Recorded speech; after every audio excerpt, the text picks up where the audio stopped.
Good morning, everybody. It's Wednesday. We made it to midweek push, which is truly a blessing.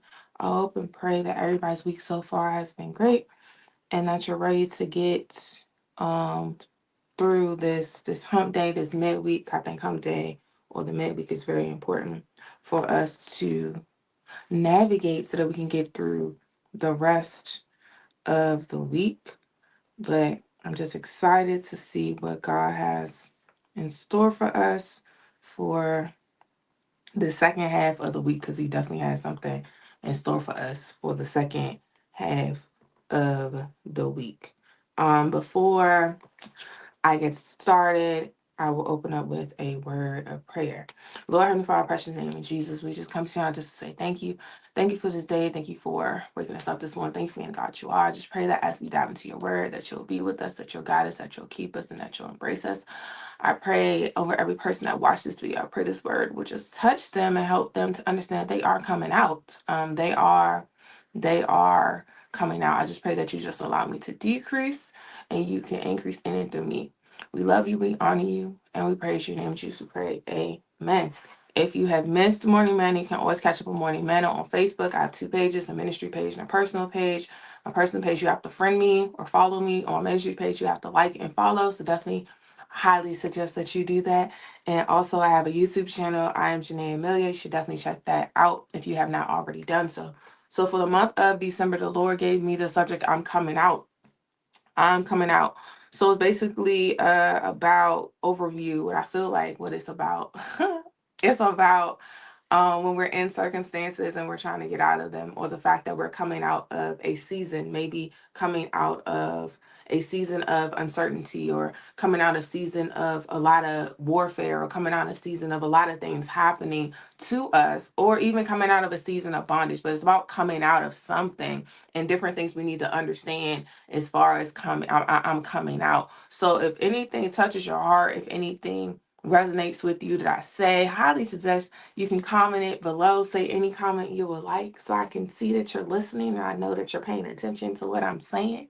Um, and that you're catching on to what I am saying, because I'll be talking to myself. This is really talking to myself. But I just really want to know that y'all like in tune to it and stuff. So I greatly appreciate if you can comment, use the comment section, use the reaction, anything to show like you really into the word or the word is doing something for you, because it really helps me to see that this is benefiting you guys for sure. So if you can do that, I greatly appreciate that. So let's get started. Got some work to do. All right. So like I said, this series is called I'm Coming Out. Today we're going to talk about the hindrance of intellect. The hindrance of intellect. The hindrance of intellect. When I talk about intellect, or when I say intellect, I'm speaking of human knowledge, thought process, human sense, our reasoning, our logic. Our intellect can work for our good, but it can also work for our bad. Our intellect can work for our good, but it can also work for our bad. But we have to understand that our intellect can end up hindering us from coming out. It can work for our good, but it can also work for our bad. But I do want to point out that our intellect, because we have it, because we are human, right? It can hinder us from coming out of whatever we're trying to come out from, if we do not monitor it or use it correctly. If we do not know how to monitor it, or how to use it correctly in the right places at the right times with the right placement, that's when our intellect can get in the way. Definitely when God is trying to do something. I want you to understand this part. Our intellect can work for our good, but it can also work for our bad. And we have to understand that our intellect can hinder us from coming out. It can hinder us from coming out, but the way in which it hinders us from coming out is the fact that we don't know how to use it or monitor it correctly, because our intellect is our senses. Our intellect is our thought process. Our intellect is our logic, our human knowledge, right? It is in us. We're human. but we have to understand how to use it and how it works. But today we're talking about the fact that it can hinder us. It can hinder us and definitely hinder you from coming out. So I want to go to Acts chapter 12. I've been in Acts chapter 12. I was there on Monday. I am back again today for a second trip. Okay. So Acts 12, verses 8 through 9, New King James Version. It says, and the angel said to him, gird yourself and tie on your sandals. So he did, and he said to him, put on your garment and follow me. So he went out and followed him and did not know what was done by the angel was real, but thought he was seeing a vision. I'm going to read it again. Then the angel said to him, gird yourself and tie on your sandals. And so he did. And he said to him, put on your garment and follow me. So he went out and followed him and did not know that what was done by the angel was real, but thought he was seeing a vision. We have to keep in mind that Peter was asleep. Peter was asleep. Peter was in prison. I'm doing a continuation from Monday. So you did not watch Monday. You should definitely go back and watch Monday. But due to my time, I don't got time to really be doing everything. But Peter was in prison, right? And while Peter was in prison, we have to understand that he was asleep while he was in prison. And he was asleep with soldiers around him. There were 4 guards guarding him while he was in prison. So if you were chained to 2 Roman soldiers and facing the possibility of being executed the next day, would you feel like you can sleep soundly if you were in that position? He was asleep, but he was chained to 2 soldiers. If you were chained to 2 soldiers and you knew you were possibly getting executed the next day, would you sleep soundly?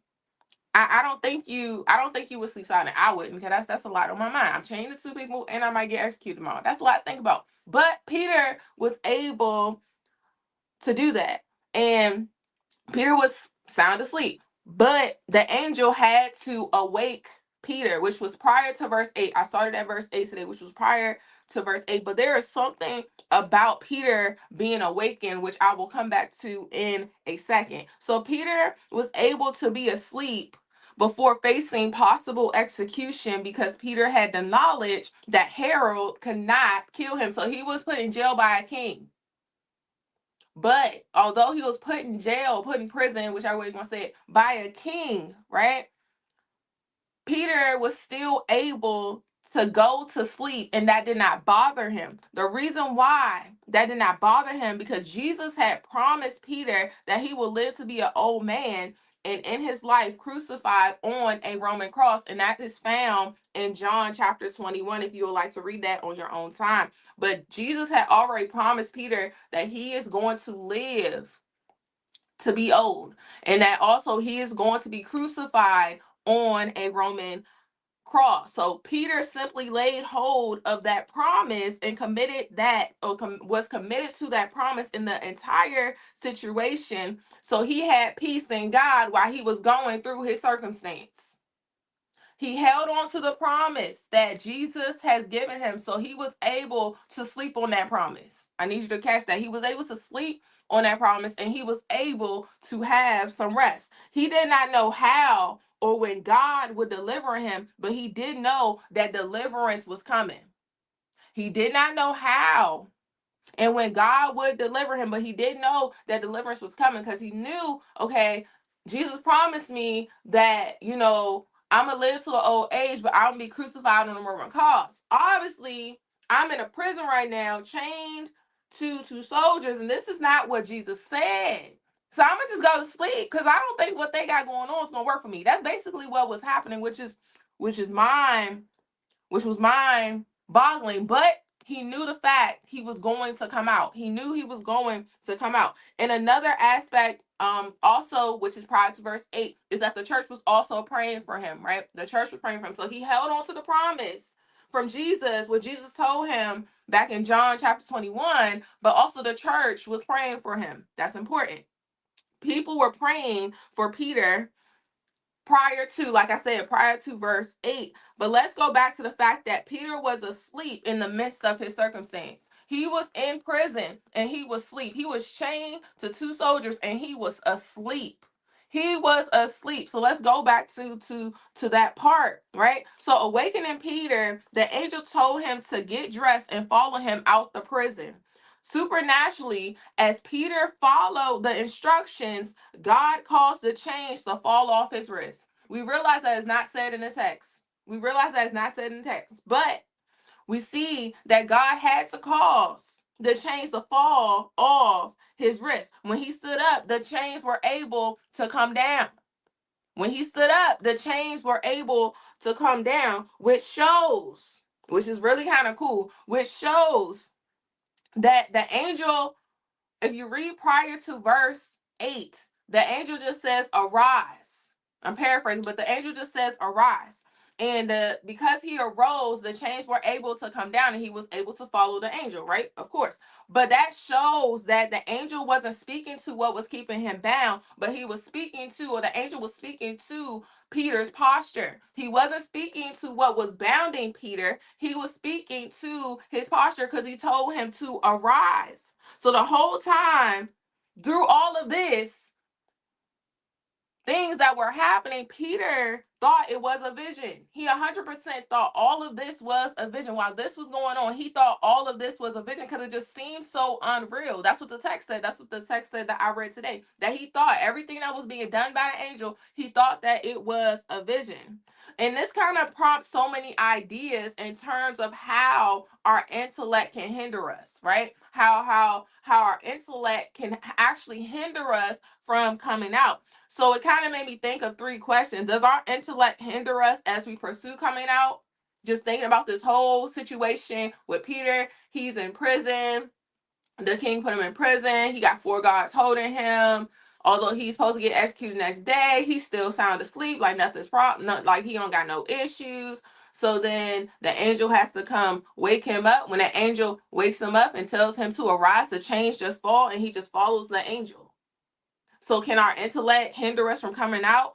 And then it also made me think of the question, what do you think God can do when our intellect isn't hindering us? What do you think God can do in your situation when your intellect isn't in the way to hinder you? And then how can we ignite peace so our intellect doesn't hinder us? So I thought of, does our intellect hinder us as we are pursuing coming out? I also thought, what do you think God can do when our intellect isn't hindering us? And then I thought, how can we ignite peace so our intellect doesn't hinder us? Because I'm like, this is just so crazy. He in prison, about to get persecuted next day, supposedly. But he's like, you know what? Jesus didn't tell me that, so I'm gonna just sleep peacefully and not have no issues. And he was able to come out of his situation. This series is called I'm Coming Out. So we have to understand that within us coming out, that our intellect does play a role in that process, right? Because I said the intellect is our human logic, our thought process, our reasoning, our senses, all that has to do with us coming out. God can do far beyond our logic if our intellect isn't in the way. God can do far beyond our logic if our intellect is not in the way. If we lean in on his promise, no new circumstance can stop the hope that is to come. If we lean into his promise, no new circumstance can stop the hope that is to come. This was not the first time Peter was in prison. This was not the first time Peter was arrested. If Peter was going to be delivered, he had to obey what the angel commanded him. He had to. But this was not his first rodeo. This was not his first rodeo in prison. He probably thought it was a dream or a vision, but he still arose and followed the angel out of the prison. He might have thought this was a dream or a vision. What the text said, he thought it was a vision, right? He probably thought it was a dream or a vision, but he still arose and followed the angel out of the prison with no hindrance of his intellect getting in the way. God will do the imaginable in your situation, but you have to let go of the sense in it. I need you to catch that part. God will do the unimaginable in your situation, but you have to let go of the sense within it. You have to get to the point that you can sleep with no worries. You have to get to the point that you have peace which surpasses all understanding. You have to get to that point so you can wake up to your answer. Just think about it. So that you can wake up to your answer, you have to get to the point you can sleep with no worries. You have to get to the point that you can have the peace that surpasses all understanding. That's what my Bible says. But you need this so that you can wake up to your answer. God alone can do the extraordinary, but his people must do the ordinary. Why am I saying that? Peter just had to wake up, put on some clothes, some shoes on, and follow God the rest of the way. That's all he had to do. He just had to wake up, put some clothes on, put some shoes on, and follow God the rest of the way. God did the rest. God did the rest. He didn't have to do anything special. He just had to get up, which changed his posture, put his clothes on, put his shoes on, and follow God the rest of the way. His obedience outweighed his intellect. What if he sat there and questioned it? What if he didn't do exactly what the angel said? What if he was like, this doesn't make sense. I'm in prison. Why am I going to move? Because if I move, I might wake them up. That's not said in the text.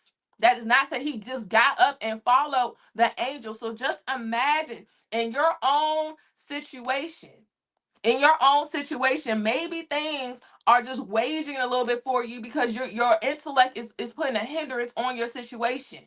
Your intellect is getting in the way of you possibly coming out because you got too many questions. God telling you to do something, but you still got questions. Or you don't have no peace because you're not remembering the promise that he gave you.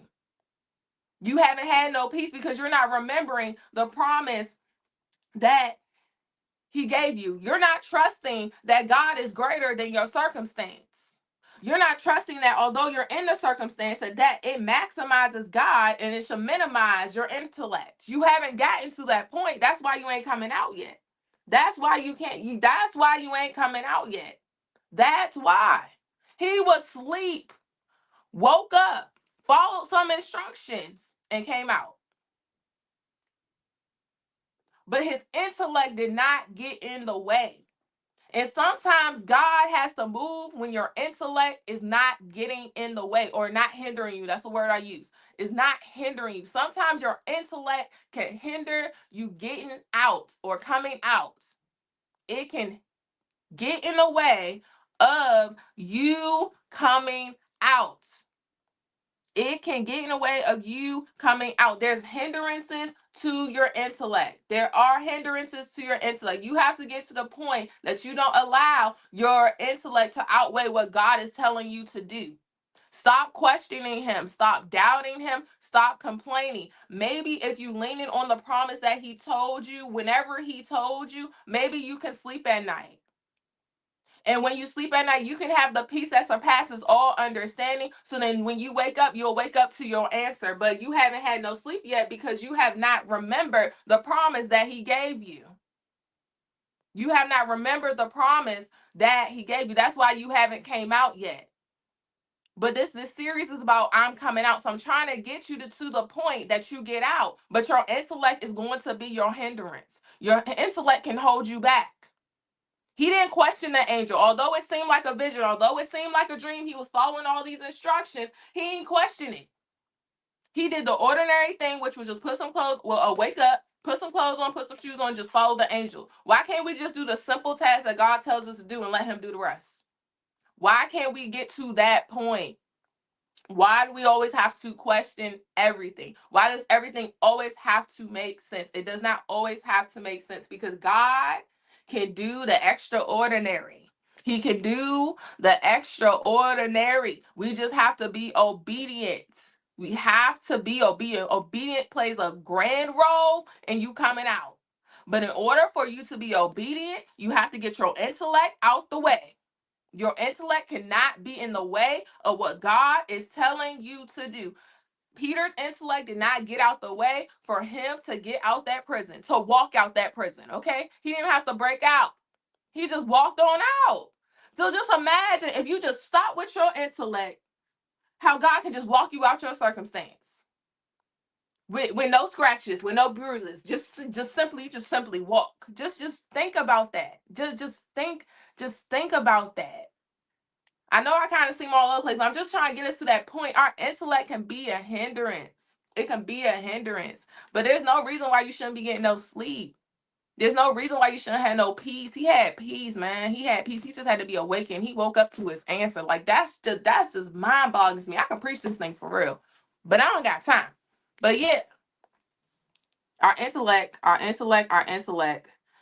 can have can have hindrance to you coming out. It can have hindrance to you coming out. So I hope this word bless you this morning. I hope what I said makes sense to you this morning. I'm trying to like pack it all together and say everything. So I hope it helped you this morning. If you feel like, share the video, comment below. Use interactions available if you would like to. When you guys interact with Manna, it really helps. Also, don't forget the Move Apparel line. Movements only as great. So those who are connected to it, shop at moveapparelline.com to get you some gear. Also, I'll be back on Friday for a weekend Kickstarter. Also, don't forget to follow me on YouTube at I'm JaNea Hailey. I have a whole YouTube channel trying to grow that community. So if you can go subscribe to my YouTube channel at I'm JaNea Hailey, I'll greatly appreciate that. So just remember, there's hindrance to your intellect. Do not allow your intellect to stop you from coming out. I need you to go back to lean back in on that promise that he gave you. And I promise you, lean back in on that promise that he gave you. That will ignite some peace for you and you'll get some sleep. And then you can wake up to your answer. You'll wake up to your answer. I promise you will. I promise you will. Stop allowing your intellect to have so much power. Stop allowing it to have so much power. Just do the ordinary thing. Just obey God, whatever he said, and God will do the rest. God, I promise you, he will do the rest. Let me stop, Kanye. Let it go. All right, so see y'all on Friday. Thank you guys for watching.